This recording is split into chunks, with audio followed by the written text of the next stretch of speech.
1991년 6월 21일 남아프리카 공화국 베노니의 외딴 농장 마을에는 그날도 어김없이 해가 저물고 있었습니다.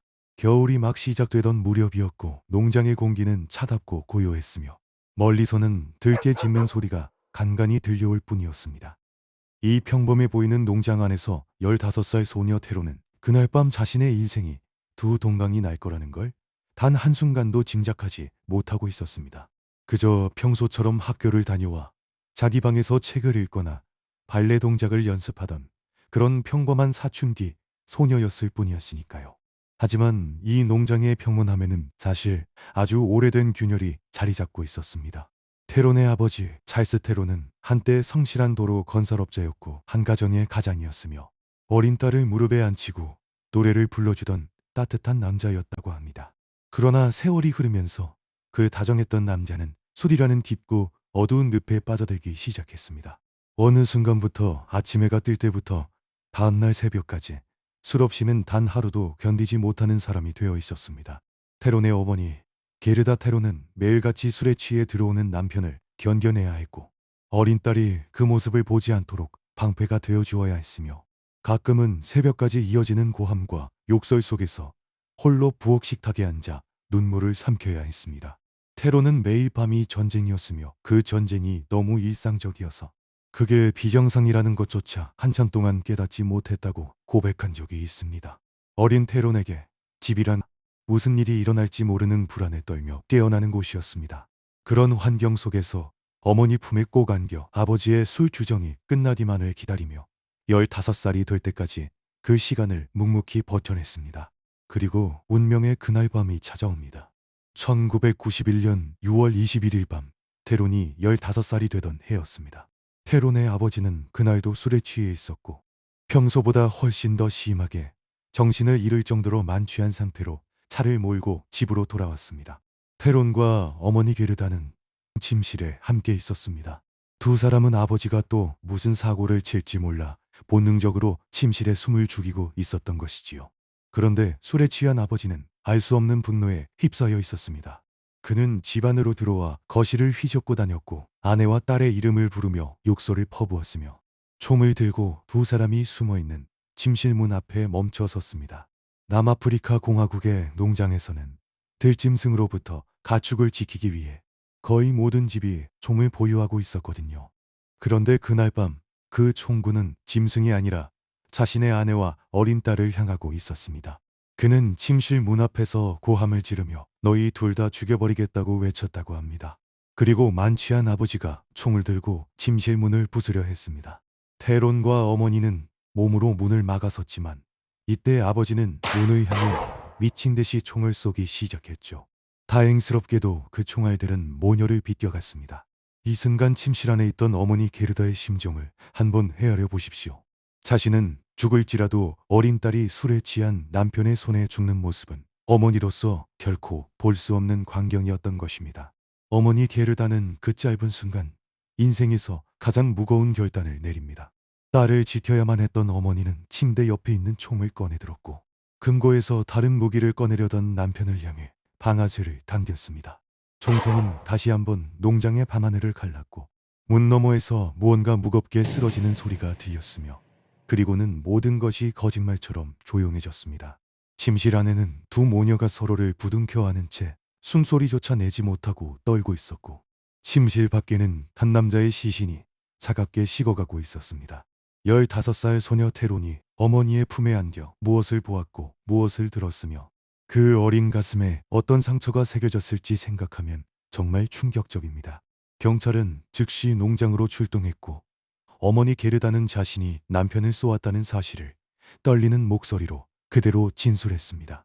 하지만 수사와 재판에서 법원은 게르다의 행위가 명백한 정당방위였음을 인정했습니다.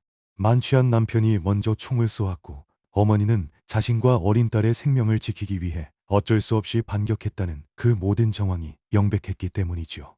그리하여 어머니 게르다에게는 어떤 형사적 처벌도 내려지지 않았습니다. 그러나 법이 풀어준다고 해서 마음의 감옥까지 풀려나는 것은 결코 아니지요. 테론과 어머니 게르다는 그날 밤 이후로 평생 풀리지 않을 보이지 않는 족쇄를 차고 살아가야 했습니다. 특히 어린 테론에게 그 사건은 도저히 감당할 수 없는 무게였습니다. 자신을 사랑한다고 말하던 아버지가 자신을 죽이려 했다는 사실, 그리고 그 아버지를 자신을 가장 사랑하는 어머니가 자신을 지키기 위해 쏘았다는 사실. 이 두 가지 진실은 15살 소녀의 작은 가슴에는 도저히 한꺼번에 담아낼 수 없는 크기였던 것입니다. 사건 다음 날 어머니는 테론을 평소처럼 학교에 보내면서 이렇게 말했죠. 이건 끔찍한 일이야. 하지만 이 사건이 너의 인생을 망치게 둘 건지 아니면 이것을 딛고 앞으로 나아갈 것인지 스스로 결정해라. 영어로 싱크, 오어 스임, 가라앉거나 헤엄치거나 라는 이 냉혹하고도 위대한 가르침은 평생 샤를리즈 테론을 지탱하는 삶의 철학이 됩니다. 하지만 사람들은 그녀를 동정 어린 눈빛으로 바라볼 것이고 평생 그녀를 아버지가 어머니에게 살해당한 그 불쌍한 아이로 기억할 것이며 그녀가 어디를 가든 무엇을 하든 그 꼬리표가 평생 그녀를 따라다닐 것이었습니다. 15살 소녀는 그 무거운 진실을 도저히 짊어질 자신이 없었습니다. 그래서 인생에서 가장 작고도 가장 무거운 한 가지 거짓말을 시작합니다. 우리 아빠는 교통사고로 돌아가셨어요. 이 한 문장의 거짓말을 무려 10년이 넘는 세월 동안 만나는 모든 사람에게 반복하게 됩니다. 하지만 그녀의 인생에는 또 다른 시련이, 그것도 한 번이 아니라 여러 번 차례차례 기다리고 있었기 때문입니다. 어린 테로는 한 가지 결심을 가슴 깊이 품게 됩니다. 이 농장을 떠나자. 이 비극의 흔적이 남아있는 이 땅을 떠나. 어디든 좋으니 새로운 곳에서 새로운 인생을 시작하자. 절박하고도 단호한 결심이었습니다. 그리고 그 결심을 실현시켜줄 단 하나의 통로가 16살 소녀에게 기적처럼 찾아옵니다. 바로 모델 콘테스트였습니다. 1991년, 그러니까 그 비극이 있었던 바로 그 해, 테로는 어머니의 권유로 모델 선발 대회에 나가게 됩니다. 어머니 게르다는 딸이 농장에 머무르며 그 끔찍한 기억과 매일 마주하는 것을 더는 견딜 수 없었던 것이지요. 놀랍게도 테로는 그 대회에서 당당히 우승을 차지합니다. 키 178cm의 늘씬한 체형, 깊고 푸른 눈동자, 그리고 무엇보다 슬픔과 강인함이 동시에 깃든 그 독특한 분위기가 심사위원들의 마음을 단번에 사로잡았던 것이지요. 이 우승을 발판으로 1992년 남아프리카 공화국의 작은 시골 마을에서 비극의 충격이 가시지도 않은 17살 소녀가 단신으로 비행기에 올라 패션의 도시 이탈리아 밀라노로 떠나게 됩니다. 하지만 영어조차 서툴렀던 그녀는 이탈리아어는 단 한마디도 할 줄 몰랐으며 아는 사람이라고는 한 명도 없는 그 거대한 도시에서 오직 자신의 몸 하나만을 의지한 채 모델 활동을 시작했습니다. 그러나 모델이라는 직업은 겉으로 보이는 화려함과는 정반대의 세계입니다. 그것은 매일같이 자신의 외모를 평가받는 일이고 마음에 들지 않으면 가차없이 잘려나가는 일이며 하루에도 수십 번씩 당신은 부족하다는 말을 들어야 하는 그런 잔인한 세계였습니다. 테로는 그 세계 안에서 점점 깨닫기 시작합니다. 그녀의 가슴 깊은 곳에서는 어릴 적부터 품어왔던 또 다른 꿈이 여전히 조용히 숨쉬고 있었던 것입니다. 그것은 바로 발레리나의 꿈이었습니다. 여러분, 의외이지 않으십니까? 우리가 알고 있는 샤를리즈 테론은 매드맥스에서 한 손으로 차를 모는 강인한 전사이거나 아토믹 블론드에서 권총을 든 냉혹한 스파이의 모습이지요. 그런데 그녀의 첫 번째 꿈이 토슈즈를 신고 무대 위에서 우아하게 회전하는 발레리나였다니 정말 의외의 사실이 아닐 수 없습니다. 테로는 6살 무렵부터 발레를 시작했고 어머니의 표현을 빌리자면 발레가 없으면 살 수 없는 아이였다고 합니다. 테론에게 발레는 단순한 취미가 아니었습니다. 그것은 집안의 무거운 공기로부터 잠시나마 도망칠 수 있는 유일한 출구였고 술 취한 아버지의 고함 소리를 잊을 수 있는 단 하나의 안식처였으며 자기 자신으로 존재할 수 있는 작은 세계였던 것이지요. 그래서 밀라노에서 모델로 번 돈을 한 푼도 허투루 쓰지 않고 차곡차곡 모았습니다. 비싼 옷도 화려한 외식도 친구들이 즐기던 파티도 그녀는 모두 외면했습니다. 오직 단 하나, 미국 뉴욕에 있는 세계적인 발레 학교 조프리 발레단에 입학하는 것이었습니다. 여러분, 조프리 발레단이라는 이름을 들어보신 적 있으십니까? 그곳은 미국에서 가장 권위 있는 발레 학교 중 하나로 전 세계의 재능 있는 무용수들이 치열하게 경쟁하는 발레의 명문 중에 명문이었습니다. 테로는 그곳에 합격했습니다. 남아프리카 공화국 시골 출신의 한 소녀가 이탈리아에서 모은 돈으로 미국 최고의 발레단에 입학하는 거의 영화 같은 일이 실제로 벌어진 것이죠. 1994년 부푼 꿈을 안고 모델이 아니라 발레리나로서의 인생을 시작하기 위해서 뉴욕행 비행기에 오릅니다. 그러나 인생이라는 것은 우리가 가장 행복할 때 가장 가혹한 시련을 준비하고 있을 때가 많지요. 테로는 조프리 발레단에서 혹독한 훈련을 시작했습니다. 하루에 10시간 이상의 연습, 매일 반복되는 점프와 회전, 그리고 자신의 한계를 끊임없이 시험하는 강도 높은 트레이닝이 매일같이 그녀의 몸을 짓눌렀습니다.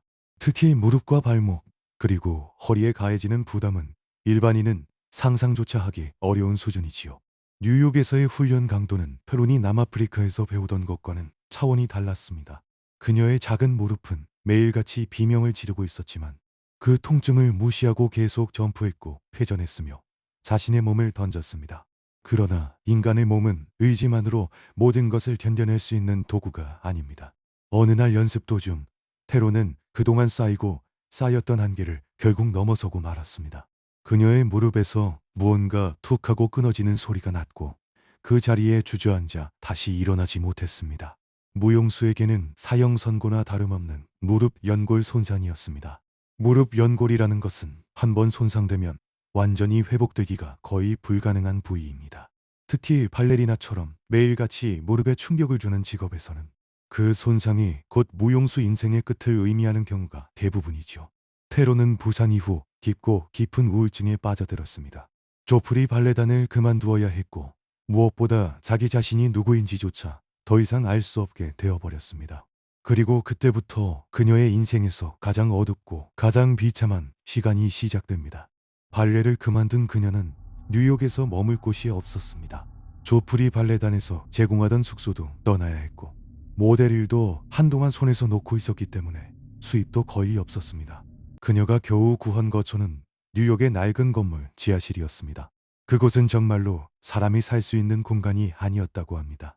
창문 하나 없는 햇빛이 단 한 줄기도 들어오지 않는 콘크리트 벽으로 둘러싸인 어둡고 축축한 지하실 공간. 여름에는 숨이 막힐 정도로 덥고 겨울에는 뼛속까지 시린 그곳에서 한때 발레리나를 꿈꾸던 젊은 여성이 매일같이 좌절과 절망을 곱씹으며 살아가고 있었습니다. 게다가 더 큰 문제가 있었습니다. 먹을 것이 없었던 것입니다. 배고픔이라는 것은 인간을 가장 비참하게 만드는 감정 중 하나입니다. 배가 고프면 자존심도 꿈도 미래에 대한 희망도 모두 한 끼의 따뜻한 식사 앞에서 무력해지지요. 테로는 살아남기 위해 그 누구에게도 말하기 부끄러운 일을 시작합니다. 뉴욕의 거리를 걷다가 식당의 야외 테이블에 손님들이 남기고 간 빵 바구니를 발견하면 주변을 살핀 뒤 그 안에 남아있는 빵 한두 조각을 몰래 자신의 가방에 집어넣고 도망치곤 했다고 합니다. 그것은 단순한 도둑질이 아니었습니다. 살아남기 위한 처절한 몸부림이었고 자존심이라는 사치를 더 이상 부릴 수 없을 만큼 그녀가 깊은 바닥까지 떨어져 있었다는 가장 잔인한 증거였습니다. 이때 뉴욕에서의 비참한 시간을 견디다 못한 테로는 1994년 어느 날 마지막 도박을 결심합니다. 이대로는 죽을 것 같다. 뉴욕에서는 더 이상 답이 없다. 모든 것을 정리하고 새로운 도시에서 새로운 시작을 해보자. 그런 절박한 결심이었습니다. 이때 또다시 어머니가 등장합니다.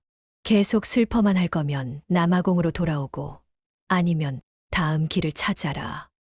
어머니의 냉혹하리만치 현실적이고 강인한 양육 방식은 테론이 그 어떤 시련 앞에서도 무너지지 않는 단단한 내면을 갖추게 했습니다. 또한 딸이 또다시 단신으로 낯선 도시로 떠나는 것을 보며 가슴이 미어지는 심정으로 자신이 가진 마지막 돈을 모아 한 장의 수표로 만들어 딸에게 보내주었습니다.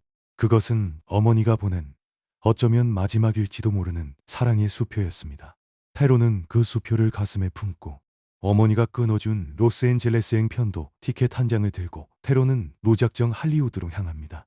LA에 도착하고 일단 수표를 현금으로 바꿔야 했습니다. 월세를 내야 했고 무엇보다 그날 저녁 먹을 한 끼 식사라도 사야 했기 때문입니다. 그녀는 은행으로 들어갔습니다. 그리고 창구 직원에게 어머니가 보내준 그 수표를 내밀며 현금으로 바꿔달라고 말했습니다.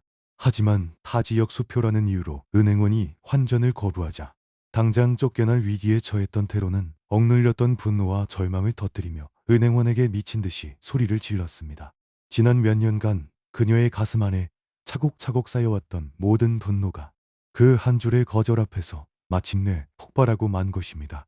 농장에서의 그날 밤의 총성, 10년 동안 이어진 거짓말의 무게, 발레리나 꿈의 좌절, 뉴욕 지하실의 추위와 빵을 훔쳐 먹어야 했던 그 굴욕의 시간들.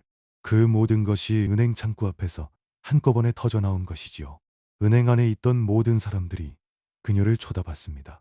직원들도 손님들도 모두 놀란 눈으로 그 소란을 일으키는 테론을 바라보고 있었습니다. 그런데 바로 그 순간 그 모든 시선들 중에 단 한 사람의 시선이 그녀의 인생을 송두리째 바꿔놓게 됩니다. 그 남성은 그녀가 소리치는 그 모습을 처음부터 끝까지 가만히 지켜보고 있었습니다. 그리고 그 남성의 눈에 그녀의 그 광기 어린 절박함이 어떤 특별한 것으로 보였습니다. 그는 테론에게 다가가 자신의 명함을 건넸습니다. 이 한 장의 명함이 젊은 여성의 인생을 완전히 뒤집어 놓는 운명의 한마디가 될 줄을 그 누가 짐작이나 했을까요? 명함을 주었던 존 크로스비는 당시 할리우드에서 신인 배우들을 발굴하던 베테랑 매니저였습니다. 그는 수십 년간 수많은 배우들을 봐왔고 진짜 재능을 알아보는 눈을 누구보다도 잘 가지고 있는 사람이었지요. 그리고 은행 창구에서 절박하게 소리치던 그녀의 모습 안에서 가공되지 않은 인간의 가장 깊은 곳에서 우러나오는 깊고 진실한 감정의 우물을 가지고 있다는 것을 그 짧은 순간에 본능적으로 알아챈 것이었습니다. 테로는 처음에 그를 의심했습니다. 낯선 도시에서 처음 보는 남자가 명함 한 장을 들이밀며 당신을 배우로 만들어 주겠다고 말하는 상황이었으니까요. 그녀는 한참을 망설였지만 결국 그의 명함을 받아들었습니다.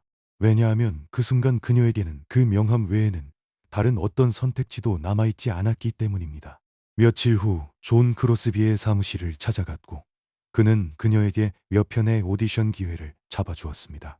그렇게 한 여인의 할리우드 인생이 시작되었습니다. 인생의 운명이라는 것은 정말 묘하지요. 가장 비참한 순간에 터뜨린 가장 솔직한 감정이 때로는 가장 큰 기적의 문을 여는 열쇠가 되기도 하니까 말입니다. 그러나 할리우드라는 곳은 아무리 재능 있는 신인이라 할지라도 결코 친절하게 맞아주는 곳이 아니었습니다. 그곳은 매년 수만 명의 젊은이들이 꿈을 안고 몰려들었다가 결국 좌절한 채로 떠나가는 잔인하고도 매혹적인 도시였지요. 테로는 단역들을 거치며 그 잔인한 현실을 온몸으로 부딪혀 나갔습니다. 그러던 어느 날 그녀에게 첫 번째 본격적인 오디션 기회가 찾아옵니다. 그녀의 나이 18살, 할리우드에 발을 디딘 지 얼마 되지 않은 그야말로 새파란 신인이었던 시절이었습니다. 그런데 이 첫 오디션에서 그녀는 평생 잊을 수 없는 충격적인 일을 겪게 됩니다. 당시 유명 제작자가 그녀에게 오디션을 보러 오라고 연락을 해왔습니다. 그런데 그 시간이 평범한 오디션 시간이 아니었습니다. 토요일 밤 9시, 장소는 그 제작자의 사무실도 아닌 그의 개인 자택이었습니다. 오디션이라는 것은 본래 평일 낮에 정해진 사무실이나 스튜디오에서 여러 스태프들이 함께 있는 자리에서 진행되는 것이 일반적이지요. 그런데 토요일 밤 9시에 한 남자의 집으로 어린 신인 여배우를 부른다는 것은 그 자체로 이미 무언가가 단단히 잘못된 신호였습니다. 그러나 테로는 당시 할리우드의 그런 어두운 관행에 아직 잘 알지 못했습니다. 오직 단 하나의 생각, 즉 이번 오디션을 잘 봐서 꼭 배역을 따내야 한다는 절박한 마음만으로 제작자의 집을 찾아갔던 것입니다. 문이 열렸을 때 그녀의 눈앞에 나타난 것은 더욱 충격적인 광경이었습니다. 그 유명 제작자라는 남자가 정장 차림이 아닌 헐렁한 파자마 차림으로 손에는 술잔을 든 채 맨발로 그녀를 맞이한 것이었습니다.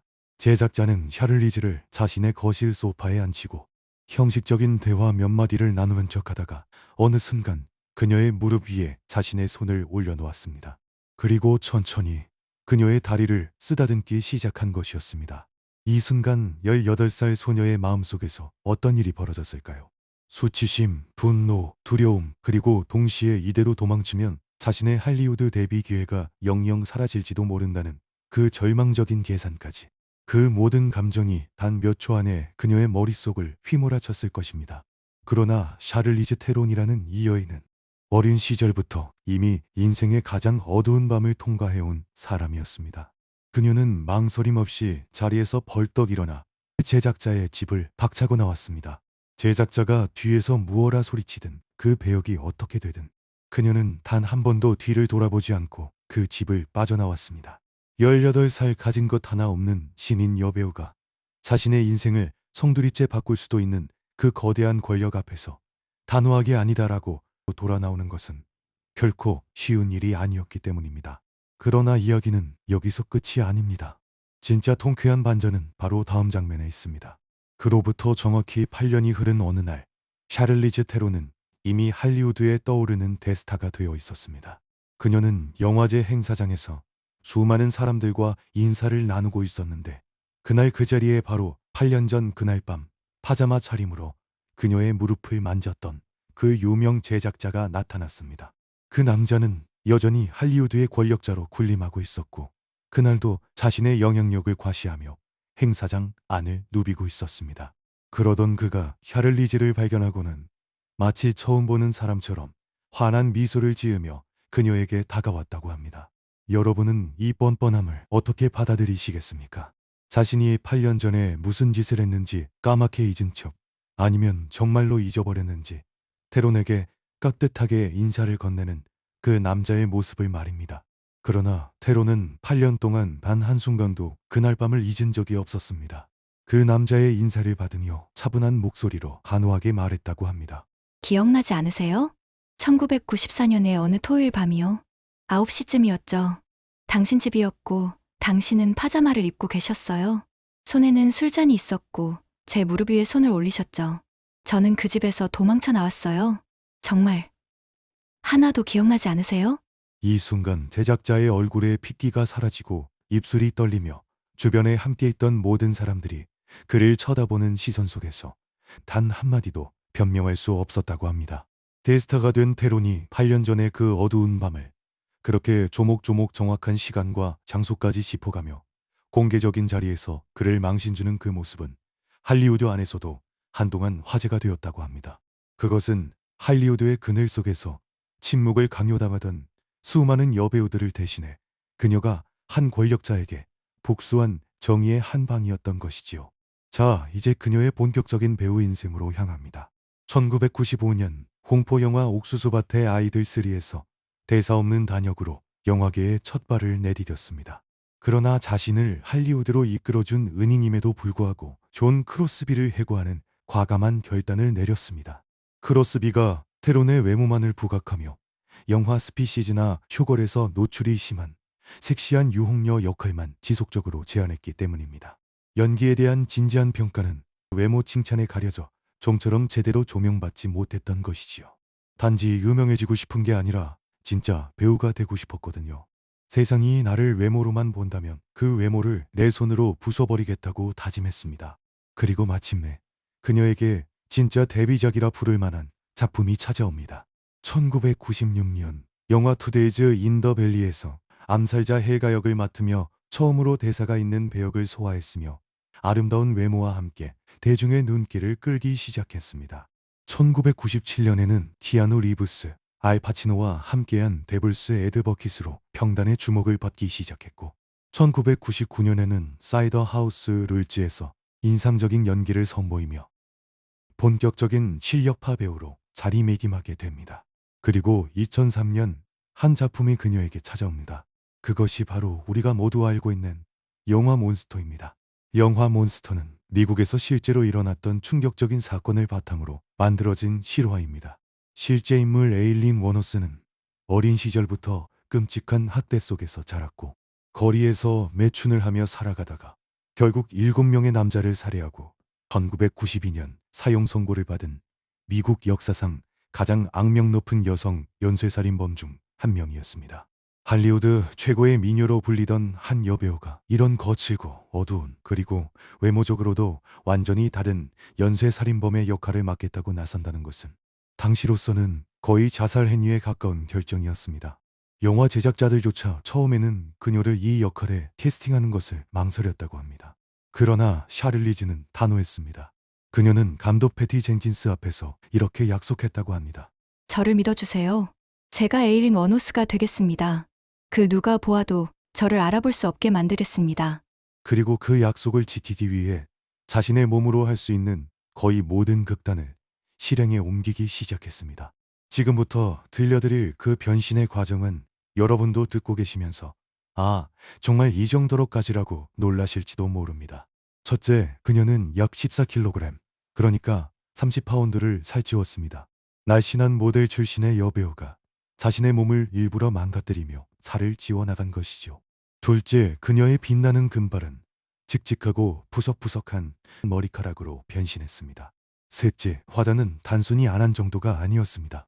오히려 피부를 거칠고 어둡게 만들기 위해 특수 분장을 매일 몇 시간씩 받았으며 가짜 주근깨와 흉터까지 추가해 마치 거리에서 평생을 보낸 듯한 거친 피부를 만들어냈습니다. 넷째, 가장 충격적인 변화는 인공 치아를 끼웠습니다. 에일린 워노스의 노랗고 비뚤어진 치아를 재현하기 위해 그녀는 매일 촬영장에 출근해 거칠고 얼룩진 인공 치아를 덮어쓰고 하루 종일 그 상태로 연기를 했습니다. 그리고 영화 촬영 첫째 날 촬영장에 도착한 테론을 보고 처음에 그녀를 알아보지 못했으며 그 순간 소름이 끼쳤다고 회상했습니다. 다시 말하면 샤를리즈 테론은 자기 자신의 흔적을 단 하나도 남기지 않고 완벽하게 괴물로 변신했습니다. 그러나 진짜 변신은 에일린 워노스라는 한 인간의 영혼 안으로 들어가는 그 깊고 어두운 과정에 있었습니다. 테론은 영화 촬영을 위해 에일린 워노스가 단방에서 쓴 일기장과 편지를 읽으며 살인범의 내면적 고통과 사랑에 대한 갈망을 온전히 이해하려 했죠. 그리고 어린 시절 성폭행을 당하고 어떻게 학대받았는지, 어떻게 거리로 내몰렸는지, 어떻게 남자를 연쇄 살해하게 되었는지, 그녀가 사형 선고를 받기 전 마지막으로 남긴 말까지 모든 자료를 자신의 가슴 속에 새겨 넣었습니다. 그리고 그 과정에서 샤를리즈는 깊은 고통을 느꼈다고 합니다. 왜냐하면 에일린 워노스의 어린 시절 이야기를 읽으면 읽을수록 사회적 위협으로부터 자신을 지키기 위해 눈을 희번덕거리고 턱에 잔뜩 힘을 준 채 살아가는 그 처절한 생존 본능은 어린 시절 공포 속에서 살아야 했던 테론 자신의 트라우마와도 맞닿아 있었습니다. 테론은 연기는 캐릭터를 흉내내는 것이 아니라 그 캐릭터를 진심으로 이해하고 사랑하는 데서 나온다는 것을 영화 몬스터의 촬영 현장에서 깨달은 것이었습니다. 영화 몬스터는 2003년 12월에 개봉되어 150만 달러의 저렴한 예산으로 전 세계적으로 약 1억 7,600만 달러의 수익을 올리며 평론가들과 관객 모두에게 호평받은 흥행작입니다. 그리고 마침내 2004년 2월 29일 제76회 아카데미 시상식이 열리던 그 밤이 찾아옵니다. 남아프리카 공화국의 외딴 농장에서 태어나 아버지의 죽음을 목격하고 발레리나의 꿈을 잃고 뉴욕 지하실에서 빵을 훔쳐먹던 한 소녀가 이제 할리우드 영화의 가장 권위 있는 무대 위에서 마침내 아카데미 여우주연상을 거머쥐게 됩니다. 객석에 앉아있던 그녀의 어머니 게르다 테로는 두 손으로 얼굴을 감싼 채 펑펑 울고 있었습니다. 그날 밤 농장의 침실에서 어린 딸을 지키기 위해 방아쇠를 당겨야 했던 어머니가 13년이 지난 그 밤 자신의 딸이 할리우드의 정상에서 트로피를 들어올리는 그 모습을 두 눈으로 똑똑히 지켜보고 있었던 것입니다. 자, 이제 오스카 트로피를 손에 쥔 샤를리즈 테론은 그 후 어떻게 되었을까요? 샤를리즈 테론은 또 한 번 모두를 놀라게 하는 행보를 보입니다. 2005년 이온 플럭스라는 영화의 주연을 맡으며 본격적인 액션 배우로서의 첫 발을 내딛습니다. 그리고 2015년 마침내 자신의 액션 인생에서 가장 빛나는 작품을 만나게 됩니다. 그것이 바로 영화 매드맥스 분노의 도로의 주인공 퓨리오사였습니다. 매드맥스 분노의 도로를 한 번이라도 보신 분들이라면 이 영화 속의 퓨리오사가 얼마나 강렬한 캐릭터였는지 잘 아실 겁니다. 또한 그녀는 할리우드의 고질적인 남녀 임금 격차에 정면으로 맞섰습니다. 영화 헌츠맨 윈터스워 출연 당시 소니 픽처스 해킹 사건으로 여배우들이 남성 배우들보다 훨씬 적은 돈을 받는다는 사실이 폭로되자 테론은 협상 테이블을 엎었습니다. 남자 주연 크리스 햄스워스와 똑같이 1,000만 달러 이상을 주지 않으면 영화를 찍지 않겠다고 선언했고 결국 동일 임금을 쟁취해냈습니다. 그녀의 외침은 할리우드 미투 운동과 평등 투쟁에 거대한 불씨를 지폈습니다. 또한 샤를리즈 테론은 평생 결혼을 한 적이 없습니다. 한때 배우 스튜어트 타운샌드와 약 9년간 사실혼 관계를 유지했고 그 후 배우 쇼온 펜과의 약혼을 거치기도 했지만 결국 정식 결혼이라는 형태로는 누구와도 가정을 이루지 않았습니다. 그녀는 개인적으로 결혼이라는 제도에 얽매이는 것을 선호하지 않습니다. 결혼을 원치 않는 이유에 대해 어떤 상황에서 빠져나오지 못할 수도 있다는 엄청난 두려움을 가지고 있다고 고백하며 스스로의 자유와 주체성을 침해받는 것에 거부감을 드러냈습니다. 테로는 최근 자신의 연애와 성생활에 매우 솔직하고 당당한 태도를 보이고 있습니다. 2025년 한 팟캐스트에 출연한 그녀는 새로운 자유를 찾았다며 26세 남성과의 하룻밤 경험이 정말 환상적이었다고 가벼운 만남에 대한 애정을 과감하게 밝혔습니다. 하지만 그녀의 인생에서 가장 큰 성취는 바로 두 딸 잭슨과 어거스트를 입양해 싱글맘이 된 것입니다. 그녀에게 입양은 플랜 B가 아니라 어린 시절부터 꿈꿔온 인생의 첫 번째 선택이었죠. 폭력으로 가득했던 자신의 어린 시절과는 정반대로 진실이 호흡하고 있는 그대로의 모습을 수용하는 진정한 가족을 스스로 만들어낸 것입니다. 또한 오스카를 품에 안은 그녀는 자신의 뿌리를 잊지 않았습니다. 2007년 자신의 이름을 딴 샤를리즈 테론 아프리카 아웃리치 프로젝트를 설립합니다. 에이즈로 한 세대가 통째로 지워지는 고향의 비극을 막기 위해 1,500만 달러 이상의 기금을 모아 청소년들을 구하기 시작했죠. 테론은 현지에서 헌신하는 지역 리더들을 전폭적으로 지원합니다. 대표적인 예가 가정폭력 생존자와 노인, 퀴어 청소년을 돕는 단체와 코로나 팬데믹 당시 긴급 식량을 지원해 하루 수천 명을 먹여 살렸고 젠더 폭력과 빈곤으로부터 청소년을 구하고 장학금을 주며 그녀는 자신이 어린 시절 겪었던 폭력의 연쇄를 끊어내고 있습니다. 이러한 공로를 인정받아 유엔 평화의 메신저로 임명되기도 했죠. 한편 테로는 덴버엔 딜라일라라는 자신의 제작사를 세워 여성 중심의 서사를 세상에 내놓으며 제작자로서도 대성공을 거둡니다. 남아공 농장의 그 15소녀는 이제 할리우드에서 가장 부유하고 강력한 여인 중 한 명이 되었습니다. 그녀의 자산은 무려 2,700억 원. 하지만 우리가 주목해야 할 것은 그녀의 통장 잔고가 아니라 그 자산을 일궈낸 그녀의 방식입니다. 테로는 단순히 예쁜 얼굴로 돈을 버는 배우가 아닙니다.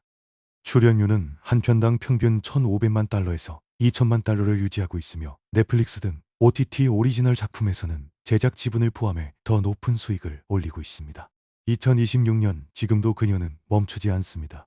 디올, 자도르의 광고 모델로 20년 넘게 활동하며 매년 약 500만 달러 이상의 고정 수입을 올리는 할리우드 최장수 뷰티 모델 기록을 경신 중입니다. 디올의 우아한 드레스를 입고 레드카펫을 걷다가도 촬영장에서는 피땀 흘리는 전사가 되는 그녀. 비극의 잔해 위에서 스스로 왕관을 써내려간 여자 샤를리즈 테론. 그녀의 위대한 드라마는 지금 이 순간에도 전 세계 수많은 이들에게 희망이라는 이름으로 계속되고 있습니다. 샤를리즈 테론의 삶은 단순한 신데렐라 스토리가 아닙니다. 자신이 겪은 실존적 고뇌와 슬픔을 타인을 돕고 세상을 바꾸는 강력한 원동력으로 승화시켰습니다. 그녀는 이렇게 말합니다. 상처는 남지만 흉터는 치유될 수 있습니다.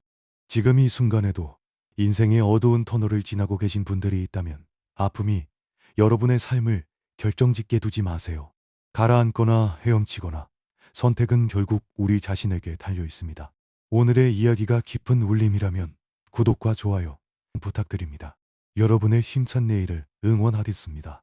시청해 주셔서 감사합니다.